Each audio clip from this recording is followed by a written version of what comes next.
Trying to remember, there are no enemies in this, right? You're just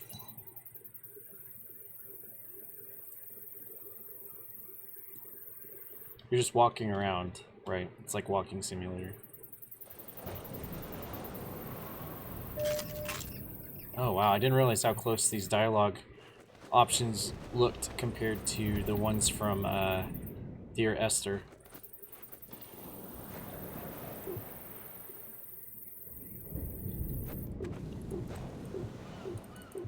Hi, this is Gabe Newell, and welcome to the Lost Coast.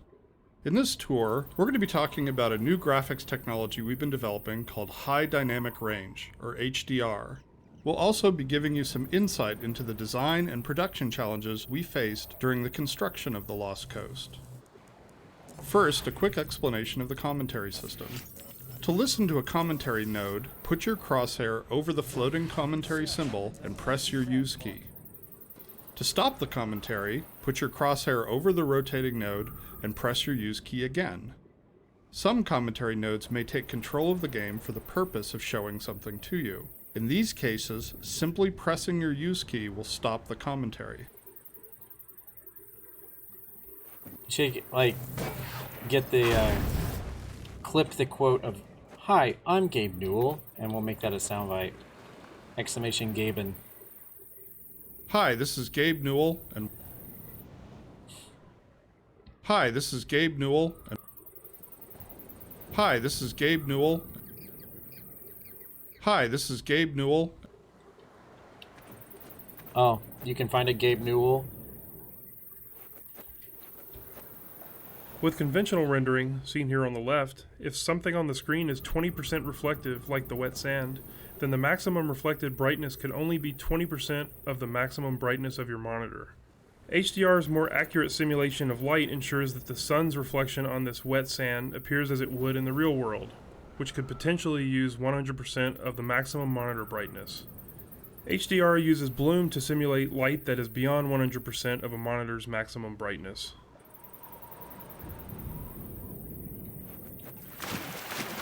When the art team started to think about a location that would demonstrate the power of HDR, a beach was one of the first choices we made.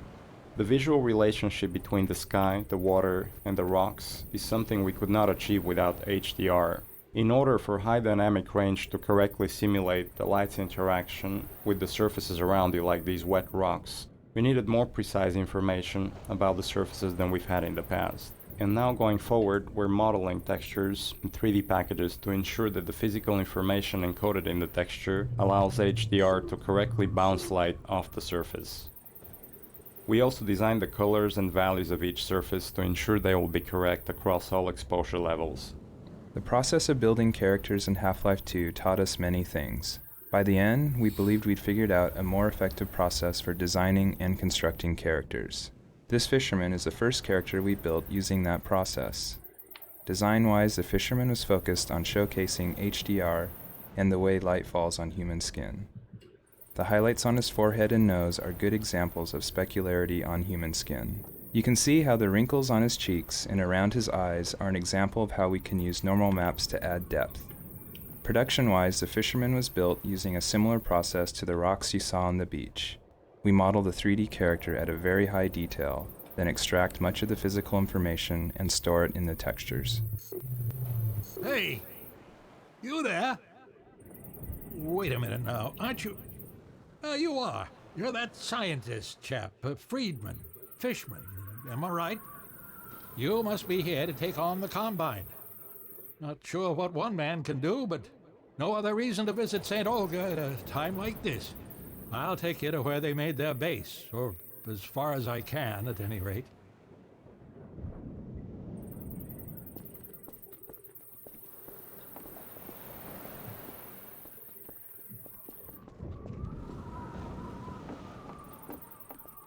Water presents us with a lot of rendering challenges.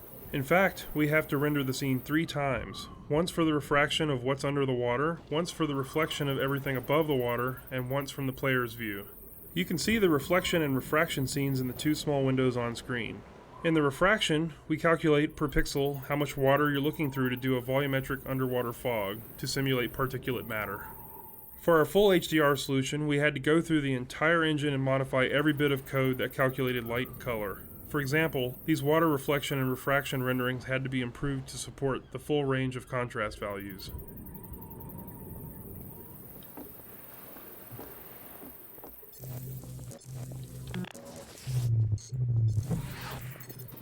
Here, now, let me just unlock this gate for you. Got the key right here.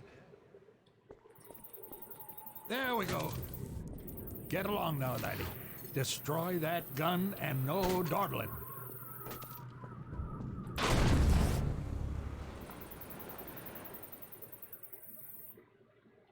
Go on through that.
Oh.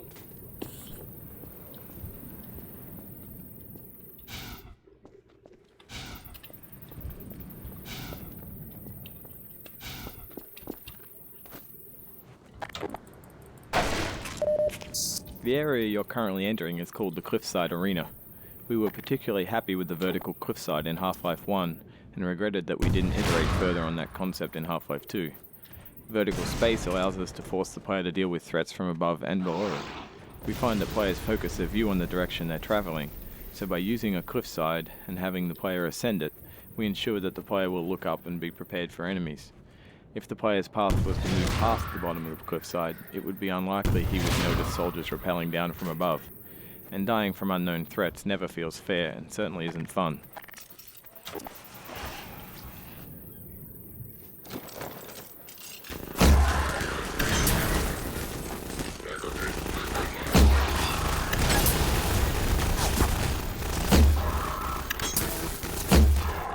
God, the crossbow, it's so freaking... It feels so overpowered. Mission depleted.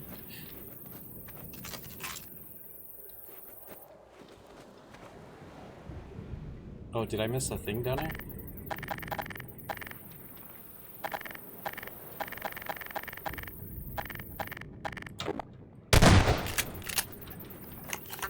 I think I missed a,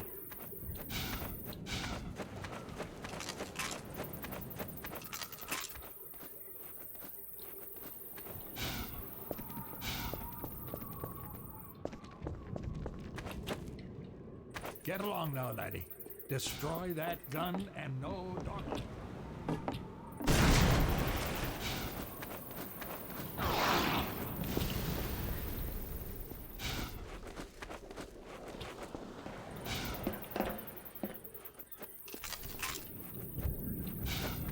The remains of the ship in front of you were once part of a puzzle we cut out of the Lost Coast. The original design of the puzzle was based on the idea of the player and the fisherman cooperating together to solve something. This was the type of puzzle we'd always wanted to attempt in Half-Life 2. Unfortunately, as development on Lost Coast neared the end, and this puzzle still wasn't finished, we decided to cut it. It's always painful to remove work, so we've tried to evolve a process for making those kinds of decisions. For example, with this puzzle we asked ourselves, is this puzzle actually fun? If not, how much work does it need to be fun? Does this puzzle fit within the purpose of Lost Coast? Would our customers appreciate this puzzle being finished more than they would appreciate, say, soldiers rappelling off the cliffside? In the end, it made more sense to put this problem on the shelf with other interesting ideas and come back to it later.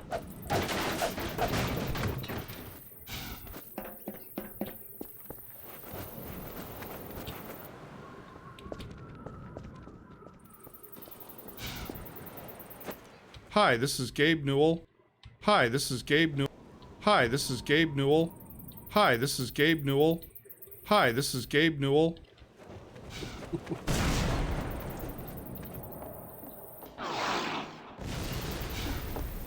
Hurry, lad, get up the path.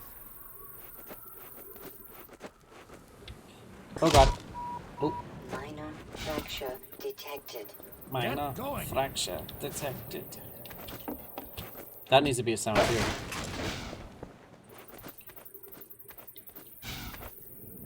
Oh god. If you make it back safely, I'll be here waiting for you.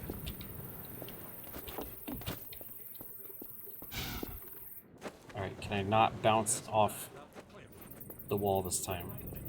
Okay, good.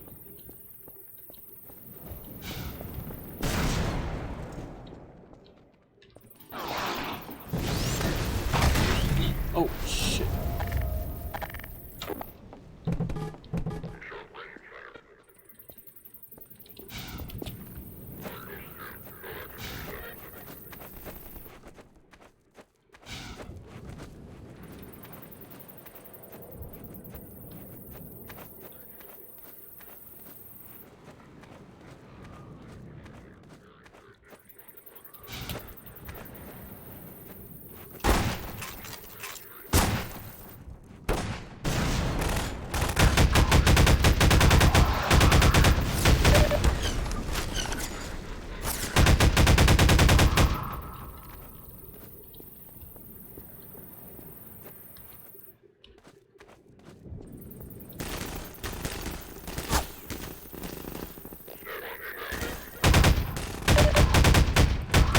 Ammunition depleted.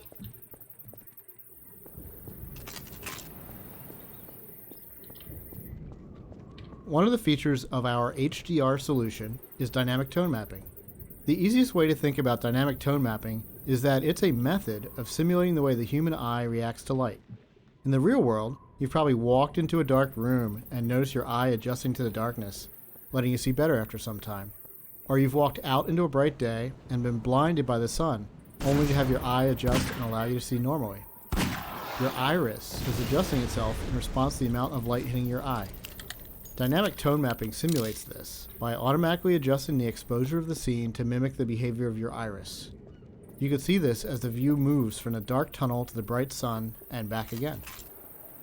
Here, you can see the way we calculate the amount of light hitting the player's eyes. We take a snapshot of the scene, measure the brightness levels, and then use that to adjust exposure.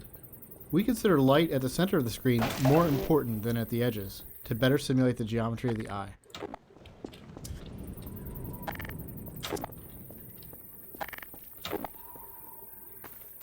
The courtyard in front of you is a space we call an arena. Arenas are built to hold the player for a period of time and usually contain combat or some other challenge. They often have multiple entry points for enemies, along with a gate of some kind to prevent the player moving on until the challenge has been completed. In this case, the arena is free of enemies until the player solves a puzzle and triggers an alarm. This is a method that allows the player to explore the arena and get a sense of its space before being forced to fight in it. It adds a sense of uneasiness to the player who's expecting to be attacked now that they've reached the goal set for them at the start of the map. The break in the action here is also a crucial part of the level's pacing. It allows the player to recover and explore the world a little after being attacked on the way up the cliffside. The source engine supports a wide variety of shaders. The refraction shader on the window here requires us to copy the scene to a texture, refract it, and then apply it to the window surface. To fully support HDR, every shader in the engine needed to be updated, so this refraction shader was improved to support the full range of contrast. If you viewed the sun through this window, it would be refracted correctly.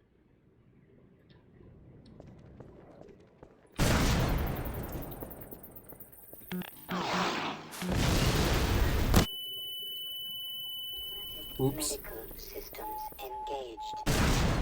Morphine administered. I just freaking grenade launched myself in the face.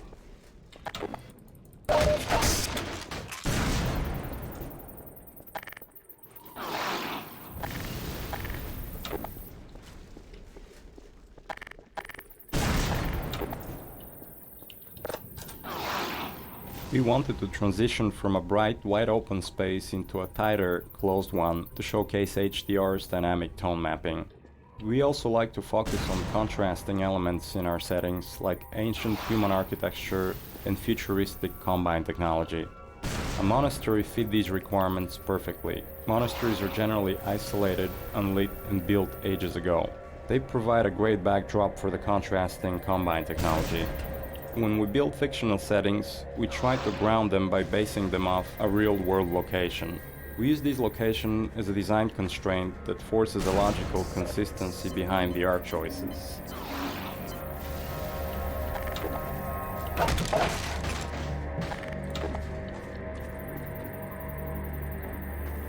Churches are great dramatic spaces. They're often lit naturally with extremes of darkness and brightness, which makes them a great showcase for HDR. Gothic churches are the sober monochromatic spaces that you've seen in almost every horror movie or game. Byzantine churches, on the other hand, are very colorful and have a large variety of materials. We wanted that color and material variety to show off our HDR reflections. Our games are filled with things we call gates, which are essentially just challenges that the player must overcome to drive the experience forward. We used a puzzle here since the player has been through combat and exploration recently. When we design challenges, we try to ensure that the player's goal and the action required by the player are both fun. It's not hard to create interesting goals for the player, like stopping this machine from shelling the nearby village, but the action required by the player to solve the challenge needs to be fun as well. So instead of something menial, such as hitting an off switch, the player gets to use physics to jam the gun's mechanism and cause it to break.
I have this.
Damn it!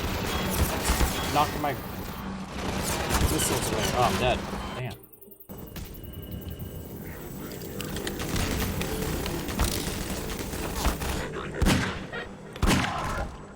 What am I stuck on?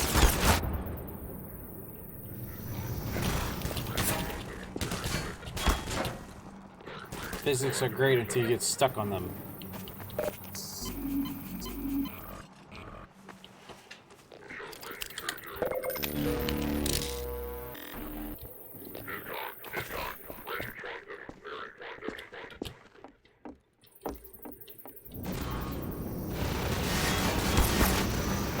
Yeah, I know. I'm still playing it, though. Just because I'm wearing my Half-Life shirt.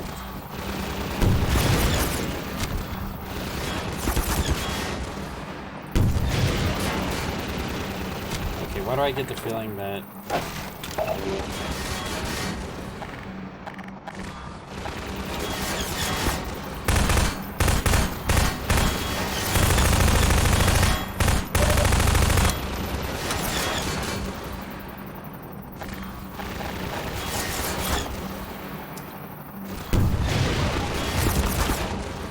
Ow.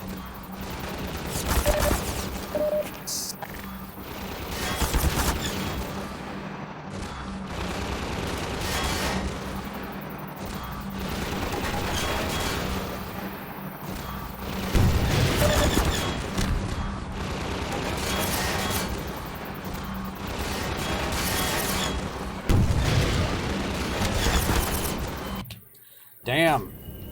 I think it was smoking that time.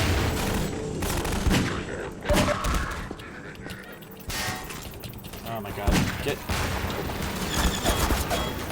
I'm fucking stuck! Ah. Physics. Physics are great. Until you need to get somewhere.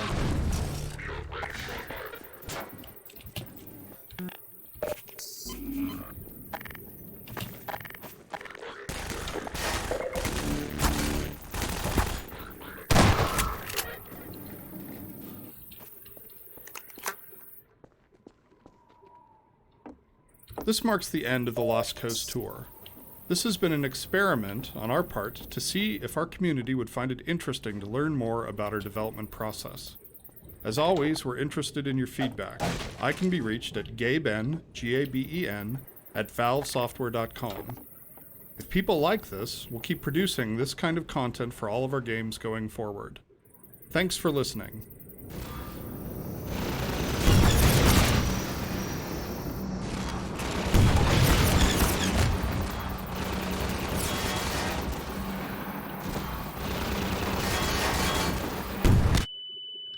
Ow. Oh, I'm dead again.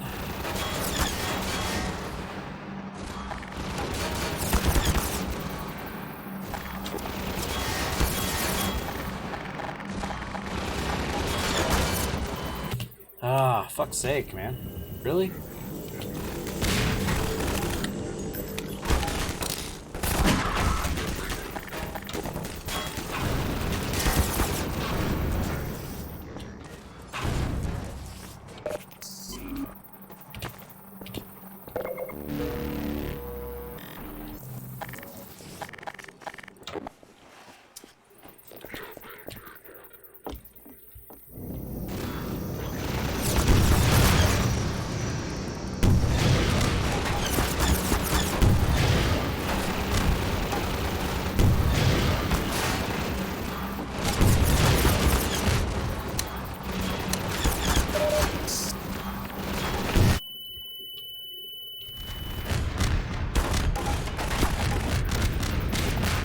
Oh shit, I got it.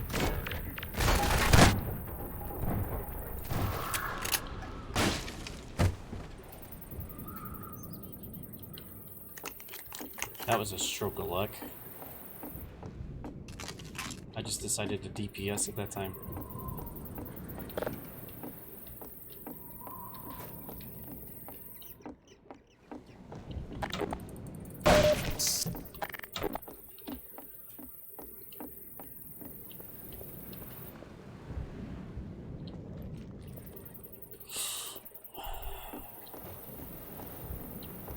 This marks the end of the Lost Coast tour. This has been an experiment on our part to see if our community would find it interesting to learn more about our development process. As always, we're interested in your feedback. I can be reached at gaben, Gaben, at valvesoftware.com. If people like this, we'll keep producing this kind of content for all of our games going forward. Thanks for listening. Thanks for listening.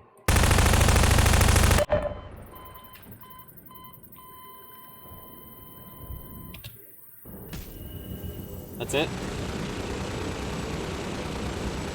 So there's no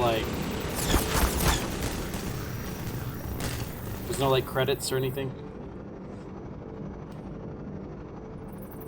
There's an actual ending? Ah, is there? What did I do wrong?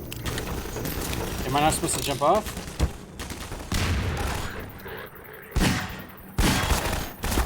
Fuck, I gotta do all this all over again. Great.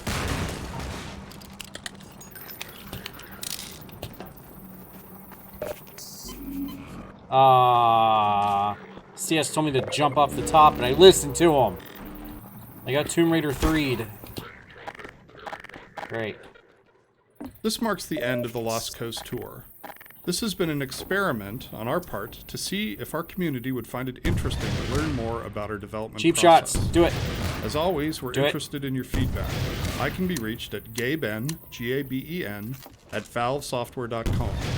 Keep saying your People email. like this. Keep saying your We'll keep email. producing this kind of content for all of our games going forward. Thanks for listening. Oh god.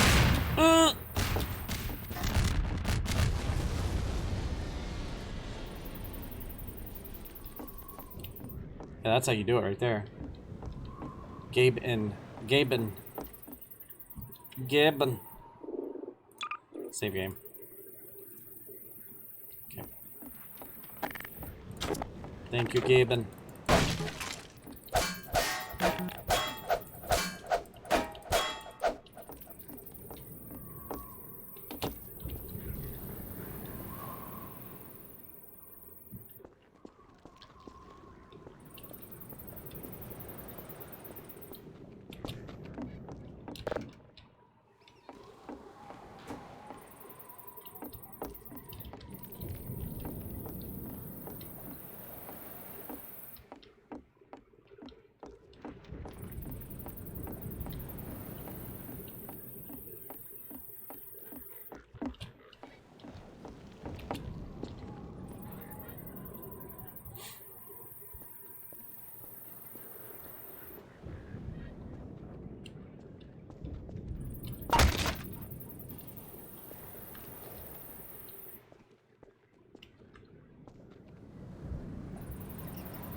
Ah.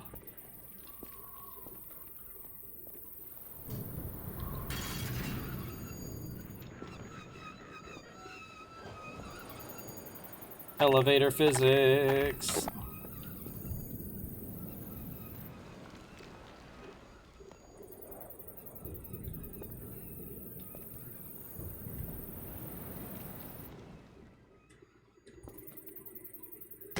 You did it, lad. Come on with me to St. Olga. We'll celebrate this victory with a feast. I hope you like leeches. Hey, where you going? You're getting fuzzy around the edges. Well, I guess you got other places to be. Nice knowing ya.